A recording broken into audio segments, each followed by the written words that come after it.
बहुत स्वागत है आप सभी का R9 टीवी के इस खास कार्यक्रम कोरोना क्लिनिक में। मैं हूं जब्बार खान। जब से लॉकडाउन की शुरुआत हुई है, लोगों की स्थितियां क्या हैं, इसे कहना और बताना इसलिए जरूरी नहीं है क्योंकि आप खुद इससे जूझ रहे होंगे, आप खुद इसे महसूस कर रहे होंगे। और इन तमाम चीजों के बीच में जो खबरें हमने आपको दिखाई हैं, R9 टीवी के संवाददाताओं ने अलग अलग इलाकों में जाकर के लोगों से जो बातचीत की है, उसके बुनियाद पर यह पाया कि लोग इस लॉकडाउन के बीच में अपने घर में कैद हैं, बाहर नहीं निकल पा रहे हैं, सोशल लाइफ खत्म है, सिर्फ और सिर्फ मोबाइल फोन्स, टेलीविजन, इंटरनेट ये वो माध्यम है जिसके जरिए से वो अपने वक्त को गुजारने की कोशिश कर रहे हैं। और ऐसे में बहुत सारे लोग ऐसे हैं जो अकेले रह रहे हैं, जो घर में अकेले हैं। बहुत सारे ऐसे हैं जो घर में परिवार के साथ रहने के बावजूद भी अकेला महसूस कर रहे हैं। आखिर क्या स्थिति है ये? और ऐसी स्थितियों में एक स्थिति वो आ जाती है जब वो डिप्रेशन के शिकार हो जाते हैं और डिप्रेशन का लेवल इतना ज्यादा बढ़ने लगता है कि फिर अपनी जिंदगी और अपनी जान के दुश्मन बन करके सुसाइड करने पर मजबूर हो जाते हैं। कई सारी घटनाएं ऐसी इस बीच में सामने आई हैं जिसमें लोगों ने अपनी जिंदगियां खत्म कर ली। आज हम इसी को समझने की कोशिश करेंगे क्योंकि एक तरफ जिंदगी बचाने के लिए, कोरोना से लोगों को सुरक्षित रखने के लिए ये सारी प्रक्रिया अपनाई गई, तो दूसरी तरफ लोग इस प्रक्रिया की वजह से डिप्रेशन में जाकर के अपनी जिंदगी खत्म कर रहे हैं। आखिर क्यों? इसका इलाज क्या है? दो खास एक्सपर्ट हमारे साथ में, दो डॉक्टर हमारे साथ में मौजूद होंगे जो इस सेक्शन के, इस पेशे के, इस फील्ड के बहुत एक्सपर्ट हैं, जो कि आप अक्सर उन्हें टीवी डिबेट्स में या दूसरे माध्यम से देखते रहें। उनके जरिए हम समझने की कोशिश करेंगे। मगर फिलहाल आइए कार्यक्रम की शुरुआत करते हैं।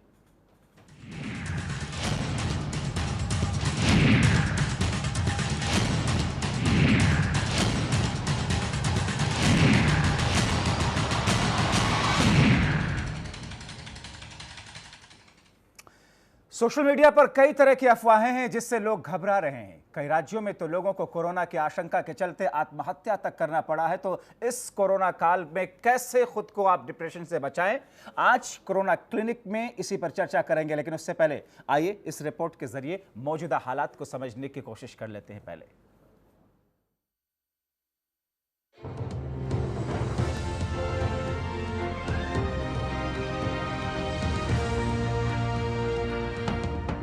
सारे सुझावों को ध्यान में रखते हुए यह तय किया गया है कि भारत में लॉकडाउन को अब 3 मई तक और बढ़ाना पड़ेगा। 14 अप्रैल की सुबह 10 बजे जैसे ही प्रधानमंत्री नरेंद्र मोदी ने देश में तालाबंदी की तारीख बढ़ाने का ऐलान किया, वैसे ही तय हो गया कि कोरोना को हराने के लिए भारत की 125 करोड़ जनता 3 मई तक अपने अपने तहखानों में कैद रहेगी। करोड़ों लोग चारदीवारी में कैद हैं। लोगों के मन में कोरोना को हराने का दृढ़ संकल्प तो है, मगर 3 हफ्ते से जारी देशबंदी से कई लोग दहशत में हैं, कई लोग हताश हैं। लॉकडाउन में चारदीवारी के भीतर कैद लोगों का मन निराश है। जिंदगी में कुछ नया न होने से लोगों का मन चिड़चिड़ा होता जा रहा है। चारों ओर कोरोना की ही चर्चा है। टीवी, मोबाइल, सोशल मीडिया, हर तरफ कोरोना छाया हुआ है। पर्स, पैसों से लेकर फोन तक पर कोरोना के चिपकने की खबरें लोगों के मन में दहशत पैदा कर रही हैं। कोरोना के खौफ का ये मंजर जनता के दिलो दिमाग पर इस कदर बढ़ता जा रहा है कि लोग आत्महत्या कर रहे हैं। दिल्ली से ऐसा ही मामला सामने आया। यहाँ कोरोना की खबर देखकर तनाव में आए एक जवान ने 4थी मंजिल से कूदकर जान दे दी। लॉकडाउन में तनाव के कारण आत्महत्या करने वालों की संख्या में इजाफा देखा गया। 23 मार्च से 10 अप्रैल के बीच 19 दिनों में तनाव के कारण 17 लोगों ने आत्महत्या की। पहले के आंकड़ों पर अगर गौर करें तो 1 जनवरी से 22 मार्च तक 82 दिनों में 28 लोगों ने तनाव के कारण आत्महत्या की। लॉकडाउन के दौरान लोगों के मन में तेजी से तनाव फैलने की संभावना जताई जा रही है। कोरोना के चलते आत्महत्या करने की कई खबरें भी सामने आई। लिहाजा लॉकडाउन के चक्रव्यूह में कैसे कोरोना के तनाव से बचा जाए और कैसे योग ध्यान के जरिए खुद को मानसिक तौर पर मजबूत किया जाए, ये बड़ा सवाल है। Bureau report, R9 TV, Uttar Pradesh, Uttarakhand.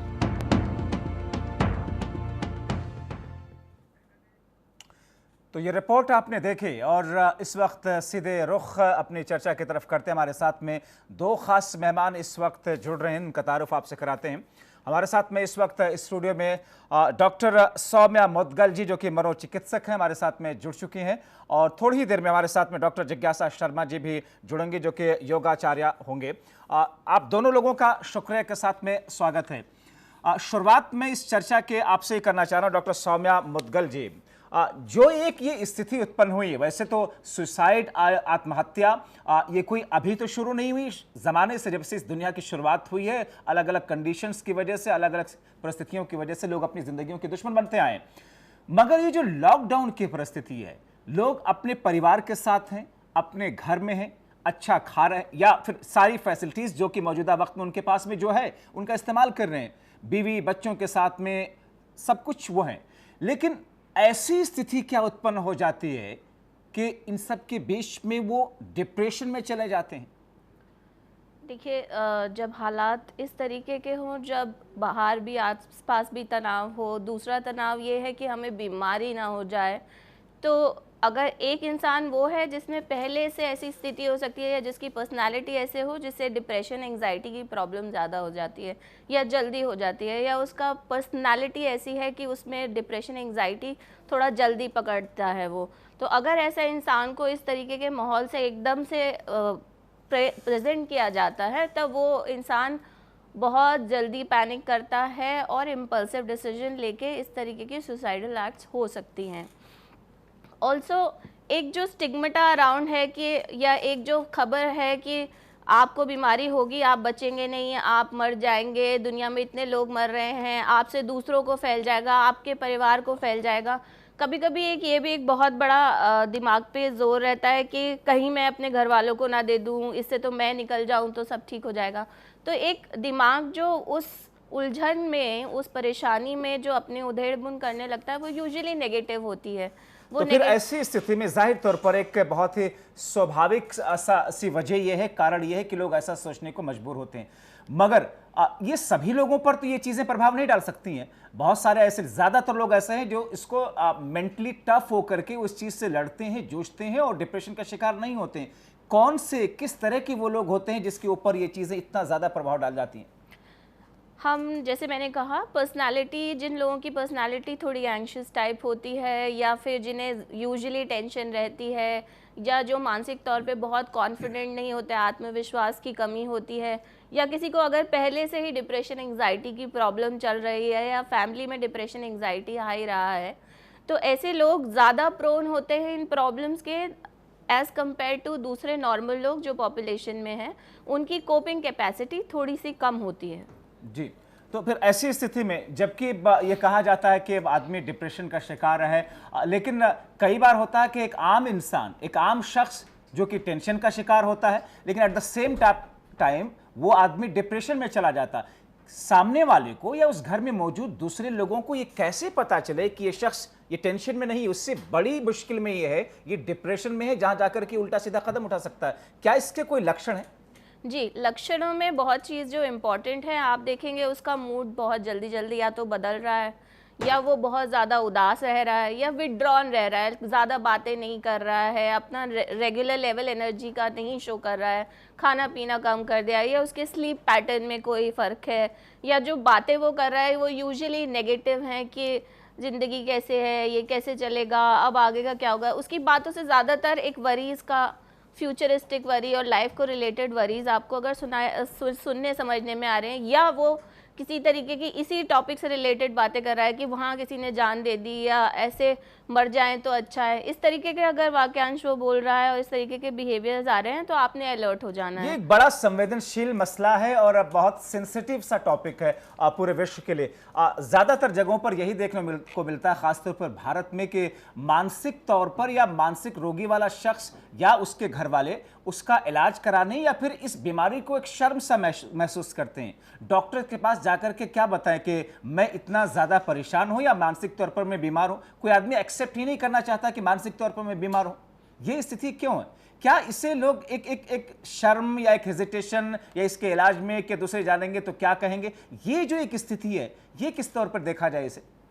देखिए, काफ़ी समय तक स्टिग्मा अटैच रहा है मानसिक बीमारियों के साथ, बट बढ़ते समय के साथ अभी चीज़ों में पहले से काफ़ी सुधार है, लोग काफ़ी एक्सेप्ट करने लगे हैं। दूसरा, इंडिविजुअल पॉइंट पे अगर मैं कहूँ तो ये बहुत ज़रूरी है कि आप अपनी कमियों को एक्सेप्ट कीजिए। जो चीज़ आप नहीं कोप कर पा रहे हैं उसे एक्सेप्ट करते हुए मदद के लिए सामने आइए। अगर हम अपनी कमियां छुपाते हुए हम यही कहते रहें कि नहीं जी कोई क्या कहेगा, तो अल्टीमेटली नुकसान आपका है। कई बार हम इससे खुद ही भागते हैं, हमें लगता है कि नहीं ठीक हो जाएगा, टेंशन है ठीक हो जाएगा और ऐसी कोई दिक्कत नहीं है, ऐसी कोई मुश्किल नहीं, यानी कि हम उससे खुद ही अपने मन को चुराते हैं और अपने आप को पीछे ढकेलने की कोशिश करते हैं, निगाह चुराते हैं। हमारे साथ में डॉक्टर जिज्ञासा शर्मा जी भी इस वक्त जुड़ चुके हैं, जो कि योगाचार्य। हम आपकी तरफ भी आएंगे डॉक्टर जिज्ञासा शर्मा, मगर मौजूदा वक्त में डॉक्टर सौम्या मुदगल जी, ये जो कोरोना से लड़ते लड़ते लॉकडाउन के प्रक्रिया को अपनाते अपनाते जो ये स्थिति आई है, अब इसको कैसे समझा जाए? इससे बचाव के लिए आप क्या कहना चाहेंगे? ये एक जनरिक अंदाज में इसे किस तौर पर देखा जाए? देखिए, जो स्थिति आई है, पहली बात तो आप इसे इंडिविजुअल लेवल पे मत लीजिए। ये स्थिति सबके लिए है, हम सब इसमें साथ हैं। तो एक ये सोच लेना कि मैं टारगेटेड हूँ या मेरी ज़िंदगी का क्या होगा, ये वाला थॉट अपने दिमाग में नहीं लाना है। दूसरा, अपने आप को ये थॉट मत दीजिए कि सारा नुकसान मेरा हो रहा है या मैं घर में जेल में आ गया हूँ। मैं बाकी जगहों पे भी ये कहती आई हूँ, आपका घर आपकी जेल नहीं है, आपका सेफ हाउस है, आपकी फैमिली का सेफ हाउस है, जहाँ आप प्रोटेक्टेड हैं, जहाँ आपको बाकियों से भी प्रोटेक्शन मिल रही है और आप दूसरों को अपने से भी प्रोटेक्शन दे रहे हैं। आपको, अगर आप बीमार हैं, आप अपने घर में क्वारंटाइन होकर ठीक हो सकते हैं। जो चीजें आपकी मुश्किल की वजह बन रही हैं और आपको डिप्रेशन में ले जा रही हैं, दरअसल उन्हीं चीजों को आप उसका इलाज भी बना सकते हैं। उस पर हम चर्चा करेंगे, लेकिन डॉक्टर जिज्ञासा शर्मा हमारे साथ में है, जो कि योगाचार्य हैं।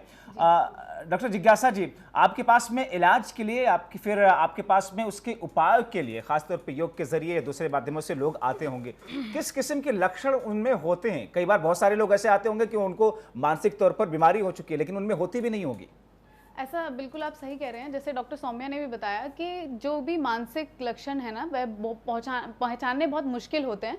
तो बहुत लोग होते हैं हमारे पास आते हैं कि मैम हमें बहुत उदासी हो रही है, हम क्या करें, मुझे लगता है कि मेरी इम्यूनिटी बहुत डाउन है और मुझे जल्दी ही कोरोना हो सकता है। तो ऐसे में हम उनको यही रिकमेंड करते हैं कि आप मेडिटेशन और प्राणायाम से बहुत ही आसानी से इस तरह के जो नकारात्मक विचार हैं उनसे आप दूर रह सकते हैं। और इसी साथ हम कुछ एक स्क्रीनिंग भी करते हैं जिससे हम ये पता कर सकें कि क्या सचमुच उनको इस तरह की प्रॉब्लम है या नहीं। इस तरह के बहुत सारे स्क्रीनिंग टूल हमारे पास मौजूद हैं और इन्हीं के बिहाफ पर हम देखते हैं कि इनको किस तरह का योग हम करा सकते हैं। जी, जाहिर तौर पर मानसिक रोगी की या फिर मेंटली डिस्टर्ब शख्स की या फिर डिप्रेशन के शिकार आदमी का इलाज मेडिकल साइंस में तो है ही है, मगर उसके अलावा बहुत सारे ऐसे घरेलू इलाज भी और खासतौर पर एक्सरसाइज, वर्जिश और योग के जरिए बहुत बेहतर इलाज जिसमें उन्हें मेडिसिन का इस्तेमाल भी नहीं करना पड़ता है। योग इसमें कितना बड़ा इलाज साबित होता है? देखिए, योग जो है वो हमें मानसिक तौर पर शुरुआत से ही बहुत ही शांति देना शुरू करता है। जैसे आप योग का शुरुआत करते हैं एक प्रार्थना से, वहीं आपके अंदर एक पॉजिटिविटी का माहौल जो है वो बन जाता है। उसके बाद जैसे ही आप ओम चैंट शुरू करते हैं और अपने श्लोक की तरफ बढ़ते हैं, तो हम ये देखते हैं कि लोगों के अंदर जितने भी नकारात्मक विचार हैं वो दूर होते जा रहे हैं और वो एक पॉजिटिविटी की तरफ बढ़ते हैं। उसके बाद जब भी वो एक्सरसाइज शुरू करते हैं, जैसे कुछ आसन हैं जिनसे शरीर में बहुत ही लाइटनेस बढ़ती है, और उस लाइटनेस से फिर जब वो प्राणायाम और मेडिटेशन की तरफ जाते हैं तो इस तरह के विचार पूरी तरह दूर हो जाते हैं। यानी कि मेडिसिन के जरिए, मेडिकल साइंस के साथ साथ में एक्सरसाइज और योग के जरिए भी इससे निपटा जा सकता है। और हमारे साथ में दोनों खास मेहमान योगाचार्य भी हैं और डॉक्टर भी हैं। डॉक्टर सौम्या मुदगल जी, योग के जरिए, एक्सरसाइज के जरिए क्या वो चीजें होती हैं? क्योंकि इसको अगर प्रैक्टिकली देखें, जो नर्व्स हैं, जो एक्सरसाइज के जरिए मसल्स होती हैं, ब्लड सर्कुलेशन का जो रिश्ता होता है, सर का जो ब्लड सर्कुलेशन है, किस तौर पर योग के जरिए ये इस बीमारी का इलाज एक तरीके से इसको देखा जाए? योगा आज की डेट में हमारे पास बहुत सारी रिसर्च है जो कहता है कि योगा डिप्रेशन और एंजाइटी के लिए बहुत अच्छा इलाज है और आप इसे आराम से कर सकते हैं, बिना दवाइयों का इलाज है। और इससे योगा करने से क्या होता है कि आपकी बेसिक लेवल पे एक तो बॉडी टेंशन लो होती है। बॉडी टेंशन लो होने से आपके बॉडी में एक रिलैक्सेशन जो आता है, उससे जो आपकी एंजाइम और हार्मोनल और जो एक्टिविटी है, जो सेरोटोनिन एक्टिविटी है और जो दूसरे केमिकल्स की एक्टिविटी है जो आपका एंजाइटी डिप्रेशन बढ़ाती है, वो नॉर्मलाइज होनी शुरू हो जाती है। दो ये एक स्लो प्रोसेस है, थोड़ा समय लगता है, लेकिन ये एक कारगर प्रोसेस है और इसे हर कोई कर सकता है, कभी भी कर सकता है। और इसीलिए मैं डॉक्टर जिज्ञासा शर्मा आपसे समझना चाह रहा हूँ कि लोग घरों में हैं, लोगों के पास में इनफ वक्त है, इनफ टाइम है, लोग चाहे तो जिस किस्म की भी एक्सरसाइज है, वर्जिश है, योग है, उसे कर सकते हैं। आप जो लोग कभी एक्सरसाइज नहीं करते, जिन लोगों ने कभी योग नहीं किया, उन लोगों के लिए क्या कहेंगे? किस तरीके से शुरुआत करें, कैसे इसको अपनाएं, क्या चीजें वो हो सकती हैं? बिल्कुल सही, बहुत अच्छा सवाल पूछा है आपने कि बहुत से लोग ऐसे हैं जिन्होंने पहले कभी एक्सरसाइज नहीं की, लेकिन अब इम्यूनिटी और बहुत सारे हेल्थ से रिलेटेड वो लोग अवेयर होते जा रहे हैं और योग की तरफ अपना रुख कर रहे हैं। ऐसे समय में मैं उन्हें रिकमेंड करूंगी कि जैसे हमारा अंतर्राष्ट्रीय योग दिवस मनाया जाता है, तो उसमें एक इंटरनेशनल योगा डे प्रोटोकॉल बनाया गया है जो बिगनर्स के लिए ही है। जो बिल्कुल शुरुआत कर रहे हैं वो उन आसनों से अपनी शुरुआत कर सकते हैं जिसमें मुख्य आसन है ताड़ आसन और कुछ आगे और पीछे झुकने वाले आसन। और मैम ने जो ऐसा बताया उसी के साथ मैं ऐड करना चाहूँगी कि जैसे बहुत से प्राणायाम ऐसे हैं जो हमारे नर्व्स में, हम कहते हैं नाड़ी शोधन प्राणायाम, नाड़ियों की शुद्धि करते हैं। इससे क्या होता है कि रक्त का संचार बहुत ही सूक्ष्म तरीके से हमारे छोटे छोटे अंगों तक पहुंचता है और उन्हें ऑक्सीजन प्रदान करता है। ऐसे ही बहुत सारी जीवन शैली में परिवर्तन लाने से भी हम इम्यूनिटी को अपनी इम्यूनिटी को बूस्ट कर सकते हैं, जिसमें एक सबसे सरल उपाय है कि गर्म पानी पिए आप, और वो अगर हो सके तो और अभी बीते दिनों प्रधानमंत्री मोदी ने जब अपना संबोधन किया था, उसमें एक बात जो 7 अप्रील की थी, उसमें यह भी कहा था कि आप लोग अपने इम्यूनिटी सिस्टम को बेहतर कीजिए, उसके लिए जो गाइडलाइंस हो। तो मैं इस इलाज के लिए शुरुआत इसी इम्यूनिटी सिस्टम से करना चाह रहा हूं, आपसे करना चाह रहा हूं डॉक्टर सौम्या मुदगल जी। इम्यूनिटी सिस्टम बेहतर करने के 1000 उपाय हो सकते हैं। इस वक्त लॉकडाउन के बीच में बेहतर तरीका आम लोगों को, खासतौर पर बुजुर्गों को जिनमें कम होती है, या फिर ऐसे लोगों को जो खान पान का ध्यान नहीं रखते, क्या कहेंगे आप? इस टाइम इम्यूनिटी बढ़ाने के लिए सबसे पहला एक तो गुड ब्रीदिंग एक्सरसाइज। अगर आप बहुत डायनामिक योगा नहीं कर सकते तो एटलीस्ट ब्रीदिंग एक्सरसाइज करते रहें, जिससे कि बॉडी सर्कुलेशन, लंग सर्कुलेशन बहुत अच्छा रहे। रिलैक्सेशन एक्सरसाइज करें। डाइट बहुत अच्छी रखें, जो भी हो न्यूट्रिशियस फूड लीजिए। अगर आप फल फ्रूट खा सकते हैं, नट्स खा सकते हैं, तो वो प्लीज़ लेते रहिए। स्लीप क्वालिटी बहुत अच्छी रहनी चाहिए। अगर स्लीप क्वालिटी पुअर है तो उससे भी आपकी इम्यूनिटी नीचे जाती है। अगर कोई भी बेसिकली कोई और प्रॉब्लम है, खांसी है या कोई और परेशानी है, उसकी दवाइयाँ पूरे लेते रहिए, जिससे कि बॉडी और वीकन स्टेट में ना जाए। इस पीरियड में इंसान खुद कर सकता है, लेकिन अगर वो डिप्रेशन के फर्स्ट लेवल से बढ़ते हुए आगे वो जा रहा है, तो फिर उसमें क्या करें? क्योंकि मौजूदा वक्त में गेट घर के अंदर बंद है, बहुत सारे लोग अपने घरों में क्वारंटाइन किए गए हुए हैं। ऐसे में उसके लिए क्या बेहतर उपाय हो सकता है? देखिए, अगर किसी को भी लगता है कि अब हालात मानसिक या ऐसे हो रहे हैं कि वो अपने डिप्रेशन को, अपनी एंग्जाइटी को, अपने मूड्स को कंट्रोल नहीं कर पा रहे हैं, तो गवर्नमेंट ने बहुत सारी हेल्पलाइंस बनाई हैं और बहुत सारे प्राइवेट डॉक्टर्स भी टेलीमेडिसिन के थ्रू अवेलेबल हैं।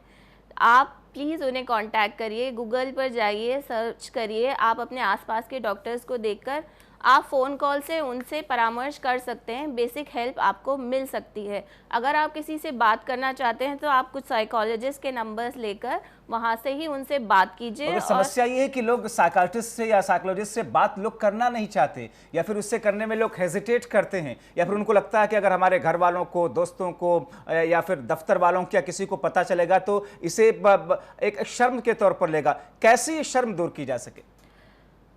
देखिए, पहले तो आपको अपना क्या, मेरे लिए क्या सही है ये चुनना पड़ेगा। दूसरों को क्या लगता है और क्या नहीं लगता। आज की स्टेट में तो पहले आप फिट हैं तो आपके आसपास फिट है वाला फॉर्मूला ही काम करेगा। आप इस पे ज़्यादा डिपेंड नहीं कर सकते कि मेरे दोस्त और यारों को, दोस्तों को, पड़ोसियों को क्या लगेगा। दूसरा, आई थिंक टेलीमेडिसिन और ये सब बहुत ही एक पर्सनल लेवल पे है और यहाँ आपकी सोशल आइडेंटिटी या कोई कुछ लीक नहीं हो रही है, तो इसलिए इसमें इसकी हेल्प लेने में मुझे लगता नहीं कि कोई प्रॉब्लम आनी चाहिए। डॉक्टर जिज्ञासा शर्मा जी, आप खान पान भी इसके लिए एक बेहतर इलाज के तौर पे देखा जा सकता है। क्या ऐसी चीजें हैं कि ऐसी स्थितियों में इंसान को बचना चाहिए? क्योंकि इंसान को लग जाता है कि हाँ मैं हाइपरटेंशन का शिकार हूँ, हाँ मैं अब मेरा वो टेंशन अब डिप्रेशन की तरफ बढ़ रहा है, अब मैं इतना ज्यादा परेशान हूँ कि मैं उसे बर्दाश्त अब नहीं कर पा रहा हूँ, मेरे मन में थॉट्स अलग अलग तरह के आ रहे हैं कि क्या अपनी जान दे दूं, किसी की जान ले लूं या सुसाइड कर लूं। इस किस्म के जब थॉट्स आने लगे तो सबसे पहले उसे खान पान में किस तौर पर उसे बदलाव करना चाहिए?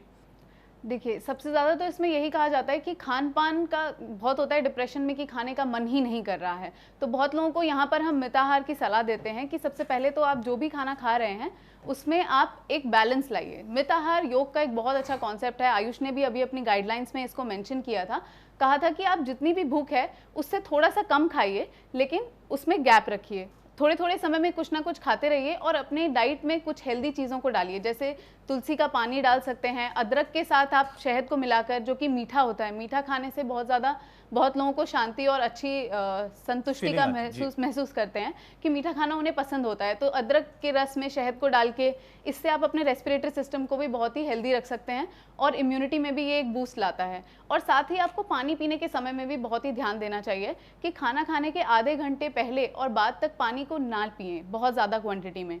पानी अपने पास रखें, 1 घूंट पानी आप ले सकते हैं। पानी पी लेने से दरअसल डाइजेशन बहुत ही पुअर हो जाता है और मैम भी ये जानती हैं कि जब भी डिप्रेशन होता है तो सबसे पहले हमारा डाइजेस्टिव सिस्टम पे ही वो इफेक्ट डालता है। कॉन्स्टिपेशन और इस तरह की प्रॉब्लम स्टार्ट हो जाती हैं, तो उससे भी आप बचे रहेंगे।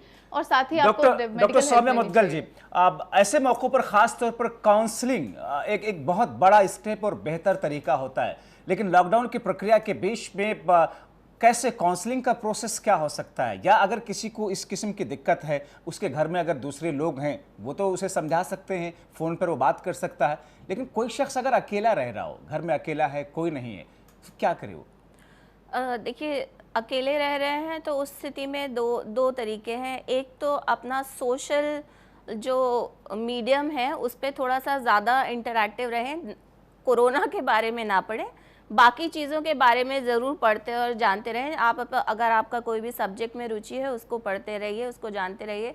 अपने रिश्तेदारों से, घर वालों से यूजुअली रोज़ाना कुछ समय के लिए बातें करते रहें। एक तरीका ये है। दूसरा तरीका ये है कि अगर आपको लग रहा है कि सच में अब मुझे डिप्रेशन, एंग्जाइटी होने लगी है, तब अब आप किसी भी काउंसलर या साइकोलॉजिस्ट को अप्रोच कर सकते हैं और आप उनसे बात कर सकते हैं कि मुझे इस तरीके की तकलीफ़ें हो रही हैं। यूजुअली वो आपको methods to cope in situations में बताएंगे, जैसे कि मैडम ने बताया कि योगा और ब्रीदिंग एक्सरसाइजेस बहुत ही हेल्पफुल होती हैं, तो ये इमीडिएटली आप ये तो कर ही सकते हैं और इनकी प्रैक्टिस स्टार्ट कर सकते हैं। इससे आपको रिलीफ होता है। You can again go back for a session if you feel it is helpful.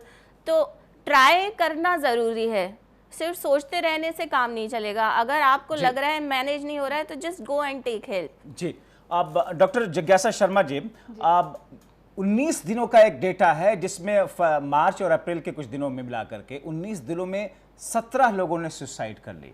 यानी कि लॉकडाउन का जो नेगेटिव इम्पैक्ट है लोगों के दिलों दिमाग पर जिस तौर पर पड़ा है, आप कैसे उन लोगों को, अब आपने आखिरी कमेंट में कैसे क्या कहेंगे, उन लोगों को अपनी ज़िंदगी को कैसे बेहतर बना सकते हैं, इन चीज़ों से कैसे निकाल सकते हैं वो खुद को? देखिए, ये बार बार कहा जा रहा है कि कोरोना से हमें डरना नहीं है, लड़ना है, लेकिन ये जो सुसाइड्स हो रहे हैं, मैं सबसे ज़्यादा इसमें ये मान सकती हूँ कि हमारे जो परिवार वाले हैं, WHO भी ये कहता है कि साइकोलॉजिकल फर्स्ट एड पॉसिबल है। जैसे हम फिजिकल हेल्थ में फर्स्ट एड देते हैं, प्राथमिक चिकित्सा, वैसे ही हमारे परिवार वाले हमें आपस में दिलासा देकर और हमें बचा कर रख सकते हैं। इसी के साथ कुछ रिक्रिएशनल एक्टिविटीज़ में अपने आप को इन्वॉल्व रखिए, जैसे कि जिसको पेंटिंग पसंद है वो पेंटिंग कर सकते हैं, लोग सुबह एक्सरसाइज कर सकते हैं, वो चीज़ें जो उनके मन को शांति पहुंचाती हैं, जिससे वो अच्छा फील करते हैं, उन चीज़ों को करें। एक आखिरी कमेंट है डॉक्टर सौम्या मुदगल जी के, चूंकि आप एक मनोचिकित्सक भी हैं, आप क्या कहना चाहेंगे उनको? देखिए, हर एक को अपने आप को इन्वॉल्व रखना है, बिजी रखना है और उस लेवल तक बिजी रखना है कि आप इस पार्ट को एक हॉलीडे जो कि मजबूरन हम ले रहे हैं, लेकिन उसे समझ के उसे एंजॉय करिए। आपको ये टाइम मिला है फैमिली के साथ, अनफॉर्चुनेट है, बाहर के सर्कमस्टांसेस, बट घर में आप एक अच्छा माहौल बना के रह सकते हैं और अपने आप एक दूसरे को मदद कर सकते हैं। यानी कि सोशल डिस्टेंसिंग के इस दौर में इमोशनल डिस्टेंसिंग नहीं बनाना है, इमोशनल डिस्टेंसिंग को खत्म करना है, फिजिकल डिस्टेंसिंग के लिए कहा गया है। और ऐसे में आप सब लोगों ने, आप दोनों ने बहुत काम की बातें, बहुत मुफीद मशवरे और उन लोगों को तरीके बताए हमारे दर्शकों को, जो कि राज्य देश विदेश में बैठे हुए लोग इस वक्त देख रहे हैं। आप दोनों का बहुत शुक्रिया। डॉक्टर सौम्या मुदगल जी आपका, डॉक्टर जिज्ञासा शर्मा जी आपका, आप दोनों लोगों ने वक्त निकाला।